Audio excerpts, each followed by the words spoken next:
পাঠ্য বই ছাত্রছাত্রীদের হাতে পৌঁছায় নাই, কবে পৌঁছাবে এটা আমগের উপদেষ্টা জানে না। শোনেন কি কয়। কোনো বছরেই মার্চের আগ পর্যন্ত সব বই দেওয়া হয়নি। কবে নাগাদ সবাই সব বই পাবে এটা আমি জানি না। আপনি ওনারা জিগান আপনি ডায়াপার পাল্টাইছেন কিনা, দেখবেন এটাও উনি জানেন না। আবার আমার দেশে একটা প্রতিবেদন দেখলাম, সেখানে দাবি করা হয়েছে যুবলীগ নেতার ষড়যন্ত্রে পাঠ্য বই পাওয়া বিলম্বিত হইতেছে। নির্ধারিত সময়ের মধ্যে শিক্ষার্থীদের হাতে যেন এনসিটিবি বই তুলে দিতে না পারে সে লক্ষ্যে কলকাঠি নাড়তে শুরু থেকে সক্রিয় হয়ে ওঠে একটি চক্র, যারা অযথার সময় ক্ষেপণ করে লক্ষ্য হাসিল করতে চায়। তাদের মূল লক্ষ্য ছিল অন্তর্বর্তী সরকারকে বিব্রত করা। বিভিন্ন গোয়েন্দা সংস্থা ও এনসিটিবির কর্মকর্তাদের সঙ্গে কথা বলে এর সত্যতা মিলেছে। মুদ্রণ শিল্প সমিতির সাবেক সভাপতি এবং যুবলীগ নেতা জহুরুল ইসলাম পাঠ্যপুস্তক নিয়ে সরকারকে বিব্রত করতে প্রথম থেকেই সক্রিয় হয়ে ওঠেন। এরই অংশ হিসেবে সরকারের বিনামূল্যের পাঠ্য বই মুদ্রণের জন্য 25 মার্চ পর্যন্ত সময় চেয়ে শিক্ষা উপদেষ্টা বরাবর চিঠি পাঠিয়েছিলেন মুদ্রণ শিল্প সমিতির সিনিয়র ভাইস চেয়ারম্যান জুনাইদুল্লাহ আল মাহফুজ। এ নিয়ে ব্যাপক আলোচনার পর তড়িঘড়ি করে সংবাদ সম্মেলন ডেকে ক্ষমা চান মাহফুজ এবং সমিতির প্যাডে চিঠিটি যাওয়ায় নিজের দায় স্বীকার করে ক্ষমা চেয়েছেন সমিতির সভাপতি রাব্বানী জাব্বারও। রাব্বানী সাবেক ডাক ও টেলিযোগাযোগ মন্ত্রী মোস্তফা জব্বারের আপন ভাই। আওয়ামী লীগের মন্ত্রী স্টিভ জব্বারের ভাইরে দেওয়া হয়েছে বই ছাপানোর দায়িত্ব, রাব্বানী জব্বার, তো এই হবে না। যাই হোক, আজকে আমি এই শিক্ষাক্ষেত্রে বিশেষ করে প্রাথমিক আর মাধ্যমিক শিক্ষার ক্ষেত্রে সিলেবাস, পাঠ্য বই, পরীক্ষা পদ্ধতি এই সমস্ত নিয়ে শিক্ষা ব্যবস্থার সংস্কার নিয়ে কথা বলবো। শিক্ষা সংস্কার নিয়ে কথা বলার আগে দুটো জিনিস নিয়ে একটু কথা বলে নিই, এটার সাথে সম্পৃক্ত। ছাত্ররা বই পায় নাই। এই যে মাসুদ কামাল কইতেছে হাসিনার আমলে কখনোই বই পাইতে দেরি হয় নাই, শোনেন কি কইতেছে, তার মুখেই শোনেন। এত বছর ধরে মানুষ স্বৈরাচার মৈরাচার সব বসে গালাগালি সব করছি, একটা কিন্তু পোলাপন বই পাইছে না, উনি দিতে পারবেন না। সে কি ঠিক বলিছে? দেখেন, এটা 2023-এর খবর, বই ঠিক সময় মতো পাইছে। আবার দেখেন, এটা 2022-এর খবর, তার আগের বছর ঠিক সময় মতো বই পাইছে। 2023-এর আর একটা খবর দেখায় যে দেখেন ঠিক সময় মতো বই পাইছে। তাহলে মাসুদ কামাল কেন বলে যে হাসিনার আমলেও বই পাইছে 1 তারিখে? মাসুদ কামাল হাসিনার লেসপেন্সারি করিচ্ছে, ফ্যাসিবাদের লেসপেন্সারি করিচ্ছে, এটা টের পাচ্ছি। কারণ মাসুদ কামাল মনে করিচ্ছে আওয়ামী লীগ যদি আবার ক্ষমতা এসে যায় তাহলে একটা দাও মারা লাগবে। যাই হোক, এটার বাইরে একটা কারণ আছে। কারণ এটা হচ্ছে বাংলাদেশ, কেউ যদি প্রমিনেন্স পায় নিজেরা ঈশ্বর ভাবতে থাকে, সে নিজেই রেফারেন্স উৎপাদন করে, নিজে চেক করবে তার টাইম কই। তাহলে এই যে মিছা কথাটা সে কইল, তার কি হবে? মাসুদ কামাল সিনিয়র সাংবাদিক, যাই হোক, আমি তার উপরে এখনই চড়াও হব না, তার আমি বেনিফিট অফ ডাউট দিতে চাই। স্লিপ অফ টাঙও তো হইতে পারে, ভুল হইতে পারে, কিন্তু মাসুদ কামাল এর পরে যদি ভুলভাল মিছা কথা কইছেন তাইলে গেলে বুঝেছেন একেবারে কচ্ছপের কামড় দিয়ে ধর্ম কলে। এবার আসেন, বইয়ের সিলেবাস পাল্টাইছে সরকার, জুলাই আগস্টের বিপ্লবের ঘটনা ঢুকাইছে। কি ঘটনা করেছে সেটা এনা দেখি, আসেন। দেখেন, হাসিনার নাম নেয়নি, পরে মনে হয় পুলিশের দায় শুধু, আওয়ামী লীগ নাই, ছাত্রলীগ নাই, গণঅভ্যুত্থানের বিরুদ্ধে মেইন কালপ্রিটের নাম নাই। এরা বাচ্চাদের কি শিক্ষা দিতে চায়? যদি বইয়ে হাসিনার নামই লেখা না হয়, আওয়ামী লীগের নামই লেখা না হয়, ফ্যাসিবাদের নামই লেখা না হয়, তাহলে গণঅভ্যুত্থানটা হইল কার বিরুদ্ধে? জনগণ তো হাসিনার বিরুদ্ধে দাঁড়াইছে, পুলিশ তো প্রতিরোধ করতে গিয়ে নিপীড়ন করছে হাসিনার অর্ডার নিয়ে। এই নৃশংস প্রতিরোধের দায় কেবল পুলিশকে দিচ্ছে কেন? হাসিনার নাম কেন নিচ্ছে না?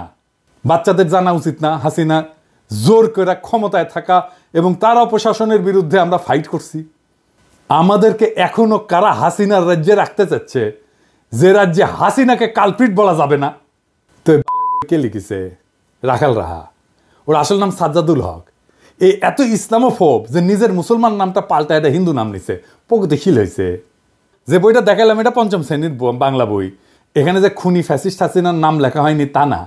9ম 10ম শ্রেণীর বাংলা বইয়ে জুলাই আন্দোলনের ইতিহাস কেন্দ্রিক একটা গদ্য যুক্ত করা হয়েছে, এটাতেও খুনি হাসিনার নাম লেখা হয়নি, আওয়ামী লীগের নাম নেওয়া হয়নি, ছাত্রলীগের নাম নেওয়া হয়নি। নাম না নিয়ে এরা ইতিহাস লিখেছে। কি লিখেছে দেখেন, মূলোৎপাটন করবে শাসন ক্ষমতা আঁকড়ে থাকা ফ্যাসিবাদী এক শাসককে, নিপীড়ক সরকারও প্রস্তুত, তার আছে দলীয় বাহিনী। দেখেন, হাসিনার নাম নেয়নি, দলীয় বাহিনী ইউজ করছে হত্যাযজ্ঞ চালাইতে, কিন্তু এই দলীয় বাহিনী আওয়ামী লীগ ছাত্রলীগের নাম লিখতে এদের জাত যায়, লজ্জা লাগে। এরা ইতিহাস লিখতেছে, কিন্তু আমরা কার বিরুদ্ধে যুদ্ধ করছি তার নাম লিখতেছে না। কারা শহীদদের খুন করছে, গুলি করছে, পঙ্গু বানাইছে, অন্ধ বানাইছে, তাদের পরিচয় বলতেছে না। এটা কেমন ইতিহাস? আবার দেখেন লিখছে, কিন্তু প্রতিরোধ করেছিল সরকারি দলের দুর্বৃত্ত বাহিনী, তাদের পাশে ছিল রাষ্ট্রীয় বাহিনীগুলোর ক্ষুদ্র একটা বিপদগামী অংশ। মানে বুঝিছেন, সরকারি দলের দুর্বৃত্ত বাহিনী বলতে পারতেছে, যেন এই বাহিনীর নাম নাই। আপনারা দেখেন রাষ্ট্র বাহিনীর একটা ক্ষুদ্র অংশ নাকি বিপদগামী ছিল। হ্যাঁ, হাই সেলুকাস, যেখানে আস্ত একটা পুলিশ বাহিনী, আস্ত র্যাব, ডিজিএফআই, এনএসআই, ডিবি জনগণের বিরুদ্ধে দাঁড়াইছে, সেখানে ক্ষুদ্র একটা বিপদগামী অংশ নাকি দাঁড়াইছে। কি কারে ইতিহাসের বিকৃতি বলেন? এই ইতিহাস ঘটার 4-5 মাস না যাইতেই এই ইতিহাস বিকৃতি, তাও গণ অভ্যুত্থানের সরকার ক্ষমতায় থাকা অবস্থায়। পরে কি হবে তাইলে ভাবেন। এই বই রাগালরা মধ্যে ঢুকে দেবেন। হারামজাদা বুদ্ধিজীবী চাইতেছে। এবার বুঝেছেন তো কেন আমি বাঙ্গু সুশীলগের আর বামদের গেলাই। সিলেবাস নিয়ে হাসিনার আমলে কত কাণ্ড হইতো আপনাদের মনে আছে না? আমি একটার পর একটা এপিসোড করেছি, যে দেখেন কতগুলো এপিসোড করেছি এই অসঙ্গতিগুলো দেখা দেওয়ার জন্য। সিলেবাস নিয়ে সিরিয়াস কাজ হাতে গোনা বাংলাদেশে কয়েকজন করছে, তার মধ্যে আমি একজন। একবার ঘুণাক্ষরও আমারে কইল না, ভাই আপনার মতামতগুলো কি বলেন, বইগুলো দেখে একটু মতামতগুলো দেন, বলে না। আমি যে খুব জ্ঞানী লোক তা না, কিন্তু আমাকে দেখতে দিলে তো ক্ষতি নাই, তাই না? আমার রিকমেন্ডেশন নিয়েন না, দরকার হইলে একটা মতামত তো ফ্রি পাইতেন, তাই না? রাগালরা যে কাজটা করিচ্ছে, টাকা নিচ্ছে, গাড়িতে ঘুরিচ্ছে, গাড়ি পাইছে একটা ফ্রি, অফিস পাইছে, স্টাফ পাইছে, আমরা তো টাকাও দিতে হতো না। তো সাজেশন নেন না কেন? কারণ হইতেছে রাখালরা শুধু হিন্দু নামই নেয়নি, তার সাথে হিন্দু ধর্মের বর্ণ প্রথাও নিছে। আমি তো নমশূদ্র, তাই আমার সাজেশন নিলে জাত যাবে রাখাল রাহার। রাখাল রাহালকে দেখলে জিগায়েন তো, ওই যে ক্ষুদ্রকালে ওর যন্ত্রের যে কর্তৃত্ব চামড়া আছে না আগা, ওটিকে আবার লেগে নিছে নাকি প্লাস্টিক সার্জারি কইরা। যাই হোক, দেখেন আসিফ মাহতাব উৎস যে নতুন বই নিয়ে কি কইতেছে, ওরাও তো খুশি না। দেখেন ভিতরে কি কি দিচ্ছে তার একটা নমুনা কেউ একজন লিক করেছে, এবং এটা আসলে যে তাদের মধ্যে আছে সেটা আমরা কনফার্ম করেছি। যে একটা গল্প তারা দিয়েছে, এটা আপনারা সব অনলাইনে পাবেন। তো গল্পটার এখানে অনেক সুন্দর সুন্দর কথা আছে, তার মধ্যে আমি একটা পড়ে শোনাই, যেটা পড়তেও আমার ভালো লাগছে। Sundays try to walk like a lady and not like the sluts that you bent on becoming. এটার মানে হচ্ছে এইভাবে, মানে রবিবারে ভালোভাবে হেঁটে যাবে, যাতে করে তুমি যেই খানকি না সেটা হতে চাও, তুমি সেটা না হতে পারো।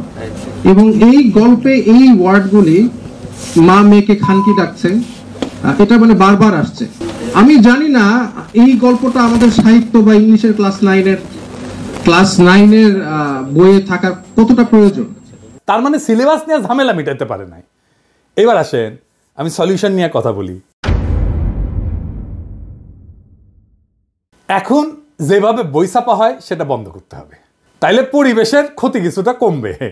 গাছ কাটতে হবে না এই কাগজ তৈরি করার জন্যে, কোনো ছাপা বই থাকবে না। ছাত্রছাত্রীরা ট্যাব পাবে, ট্যাব 1 বছর বইয়ের জন্য প্রত্যেক ছাত্রের পিছনে খরচা হয় প্রায় 500 টাকার মতো। ট্যাবের আয়ুষ্কাল যদি 3 বছর ধরি, তাহলে এই 3 বছরের খরচা মানে 1500 টাকায় বাংলাদেশে একটা উন্নত মানের ট্যাব উৎপাদন করা যাবে, যেটা পড়ালেখা করতে পারবে। চিন্তা করেন কি পরিমাণে কর্মসংস্থান হবে যদি আমরা বাংলাদেশে ট্যাব উৎপাদন করতে পারি। আবার ট্যাবের তো ট্রাভেল শুটিং হবে, রক্ষণাবেক্ষণের জন্য নানা উদ্যোগ গড়ে উঠবে, নানা লোক এখানে কাজ করবে। এইটা সব স্কুল মাদ্রাসা একসাথে থাকবে, একটা সেন্ট্রাল ডেটাবেজে ভ্যালিডেটেড চ্যাপ্টার থাকবে বইয়ে লেখে লেখে, ওইখানে ভ্যালিডেটেড চ্যাপ্টার একটা স্টোর করা হবে আর্কাইভে। ওই আর্কাইভে চ্যাপ্টারগুলো থাকবে, বইগুলো লিখবে স্কুল আর মাদ্রাসার শিক্ষকেরা, ভ্যালিডেট করবে একটা বোর্ড। সংশ্লিষ্ট স্কুল বা মাদ্রাসার নিজের বই বা নিজের মডিউল সেন্ট্রাল ডেটাবেস থেকে, ওই আর্কাইভ থেকে চ্যাপ্টার দিয়ে নিজেরাই তৈরি করে নেবে ইলেকট্রনিক্যালি, বলবে এই আমার বই এই চ্যাপ্টারগুলো থাকবে, ব্যাস বই তৈরি হয়ে গেল। ওটা ডাউনলোড করে নেবে ছাত্ররা। এটা সুবিধা হচ্ছে স্থানীয় ভিত্তিতে নিজস্ব সিলেবাস তৈরি হবে। ধরেন আমি একটা এক্সাম্পল দিই, ময়মনসিংহ, রাজশাহী, চাঁপাইনবাবগঞ্জ, পাবনা, বগুড়া, কুড়িগ্রাম, গাইবান্ধা, এই সমস্ত অঞ্চলে একটা বিশেষ রোগ হয়, জানেন, খুব খতরনাক রোগ হয়। এর নাম হইতেছে কালাজ্বর। এইখানে কালাজ্বরের কিভাবে প্রতিরোধ করা যায়, কালাজ্বরের রুগীকে কিভাবে আইডেন্টিফাই করা যায়, সেই বিষয়গুলো যদি ওই অঞ্চলের বইগুলোতে থাকে, তাইলে চিন্তা করেন ওই অঞ্চলের ছেলে মেয়েগুলো যায় না উঠবে কিভাবে এই রোগটাকে সামলানো যায়। স্থানীয় অঞ্চলের সংস্কৃতি স্থানীয় স্কুলে পড়ানো হবে। ধরা যাক ময়মনসিংহ গীতিকা, এটা পড়ানো হবে ময়মনসিংহ অঞ্চলের স্কুলগুলোতে। লবণাক্ততা, এটা থেকে বাঁচার উপায়, এটা পড়ানো হবে উপকূল অঞ্চলে। চাঁপাইনবাবগঞ্জে পড়ানো হবে গম্ভীরা, স্থানীয় সংস্কৃতি। কালাই রুটি, পার্বত্য চট্টগ্রামে ম্যালেরিয়া পড়ানো হবে। অত্যন্ত রিচ কারিকুলাম তৈরি করতে পারবো আমরা। স্কুলের শিক্ষক আর স্থানীয় স্কুল কমিটি তাদের বই ঠিক করে নেবে। বইয়ের সাথে সাথে কয়েক হাজার প্রশ্নও তৈরি করা থাকবে। এই প্রশ্ন করার জন্য কোনো ঝামেলার দরকার নাই, চ্যাটজিপিটিতে বইটা আপলোড করে দিয়ে বললেই হবে এই বই থেকে 2000 প্রশ্ন তৈরি করে দাও, উত্তরও তৈরি করে দাও, তাইলে তারা প্রশ্ন তৈরি করে দেবে, উত্তরও তৈরি করে দেবে। বইয়ের চ্যাপ্টারের ভ্যালিডিটি থাকবে 3 বছর। প্রত্যেক বছর এই আর্কাইভে নতুন নতুন চ্যাপ্টার তৈরি হবে আর যুক্ত হবে। স্কুলে কম্পিটিশন হবে বইয়ের চ্যাপ্টার লেখার জন্য ছাত্রদের মধ্যে। ছাত্ররাই লিখবে নিজেদের বইয়ের চ্যাপ্টার। ক্লাস 9-এর ছাত্ররা তো অবশ্যই ক্লাস 8-এর ছাত্র বই লিখতে পারবে, তাই না? আমরা সেরা চ্যাপ্টারগুলো সারা দেশ থেকে বের করে নিয়ে এসে আর্কাইভে রাখবো। সারা দেশের স্কুল ছাত্ররা যদি লেখে, তার মধ্যে থেকে আমরা নিশ্চয়ই 10-12টা ভালো চ্যাপ্টার পাবো যারা ভালো লিখছে। প্রত্যেক চ্যাপ্টারের জন্য অনলাইন টিচিং মডিউল তৈরি করব অনলাইনে। সেইখান থেকে মূলত শিখবে ছাত্ররা। আমাদের কোয়ালিটি শিক্ষকের সমস্যা কমবে, একজন লক্ষ লক্ষ ছাত্রকে পড়াইতে পারবে। সেরা শিক্ষকেরা টিচিং মডিউল তৈরি করবে। সারা দেশে একই রকমের শিক্ষার মান নিশ্চিত হবে। পরীক্ষা হবে ইলেকট্রনিক্যালি। কিভাবে? ওই ট্যাব দিয়ে পরীক্ষা দিতে পারবে সবাই। প্রশ্ন র্যান্ডামলি তৈরি হবে অ্যালগোরিদম দিয়া। এক একজনের জন্য এক এক প্রশ্ন। পরীক্ষাও দেবে ট্যাব থেকে। কাউকে প্রশ্ন করতে হবে না, খাতা দেখতে হবে না, টেবুলেশন শিট বানাইতে হবে না। সকালে পরীক্ষা, বিকালে রেজাল্ট বের হয়ে যাবে। কত সময় বাঁচবে দেখেন। পুরা শিক্ষা ব্যবস্থা নিয়ে, সিলেবাস নিয়ে বেশিরভাগ সমস্যার সমাধান হয়ে যাবে। রাখাল রাহাদের রাহাজানি থামবে। আমরা অনেক গুরুত্বপূর্ণ বিষয়ে নজর দিতে পারবো এইটা অল্প সময়ের মধ্যে সম্পন্ন করতে পারলে। এখন প্রশ্ন হচ্ছে, এইটা কি বাস্তবায়ন করবে এই সরকার? এই সরকার তো কিছুই করে না, কিন্তু বলতে তো অসুবিধা নাই। আমাদের স্বপ্নটা জাগায় রাখতে হবে। আমাদের জাতিকে বুঝাইতে হবে আমাদের সম্ভাবনাটা কত বিশাল। আমাদের সমস্যা যাই থাক, তার সৃজনশীল সমাধান আছে। একদিন না হয় একদিন এই সমাধান বাস্তবায়িত হবে। ততদিন স্বপ্নকে জাগায় রাখতে হবে আমাদের। আমরা স্বপ্ন দেখি এমন এক বাংলাদেশে যেখানে শিক্ষার জন্য অপেক্ষা করতে হয় না, যেখানে পাঠ্য বই বিতরণে অব্যবস্থাপনার শিকার হইতে হয় না।